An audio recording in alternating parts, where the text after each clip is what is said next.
What's up, guys? Today we're going to be checking out Mickey 17 on 4K UHD.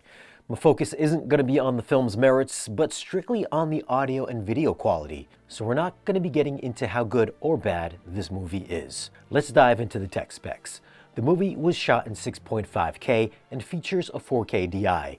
It's rated R. Runtime is 137 minutes, and it has an aspect ratio of 185:1, so if you're watching this on your television screen, you will get no black bars. And the movie does have a Dolby Atmos mix. Now, before we analyze the activity of this audio mix, if you're unfamiliar with the Dolby Atmos viewer, you can find a link down below in this video's description that tells you all about it, what it does, and where to get it. You can also find a list of all my 4K review equipment down there as well. Now, jumping over to the Atmos viewer, while this isn't the most aggressive Atmos mix, it certainly engages when needed.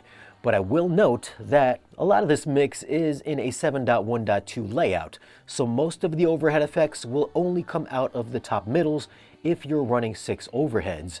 If you've got 4 overheads, then all 4 will get used, so keep that in mind. At the 13-minute mark, we see that this is a fully dynamic mix.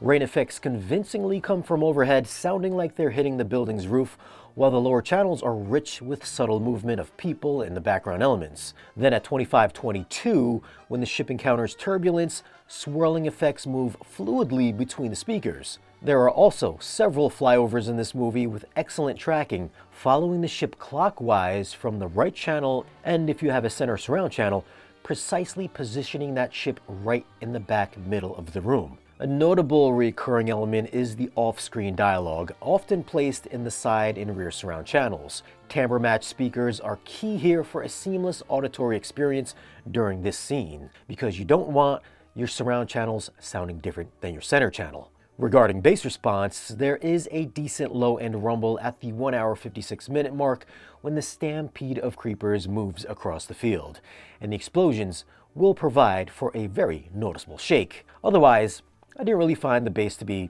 consistently too aggressive. And thank you to Kaleidescape for providing me with this copy of Mickey 17 so I can bring you, the home theater movie loving community, this 4K review. If you're looking to get your movies months and sometimes weeks before they come out on 4K Blu-ray in the same, if not better quality, consider getting a Kaleidescape at our channel partner. Links are down below in this video's description.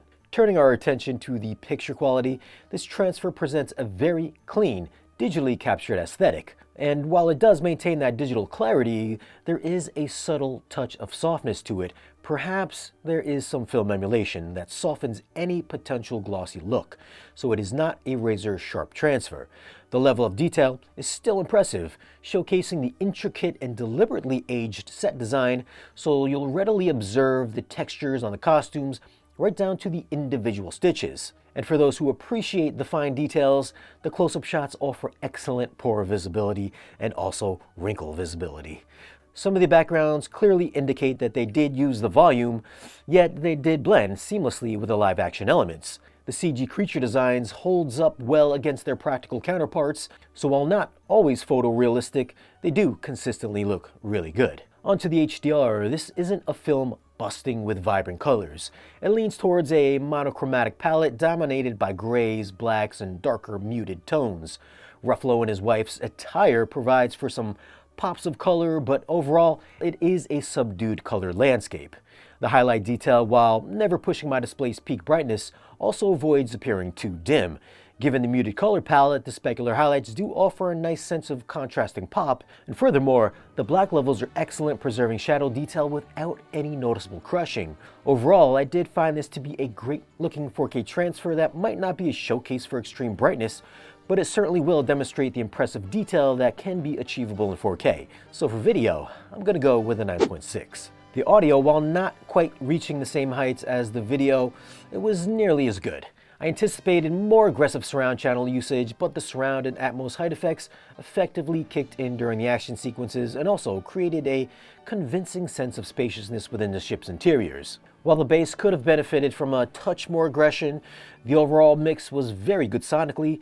I'm rating the audio an 8.9. It's worth noting that this review is based on the Kaleidescape version, which clocks in at 78.2 gigabytes in Dolby Vision and 77.7 gigs in HDR10, which is the version I watched. If you're holding out on the 4K Blu-ray, that should be releasing in the next couple of weeks, or you can pick it up on the Kaleidescape in the same, if not better quality. The audio will be exactly the same as the disc. Now, if you are interested in picking up Mickey 17, I will include some purchase links down below in this video's description. So what are your thoughts on Mickey 17? Have you had a chance to see it, and what did you think of the movie?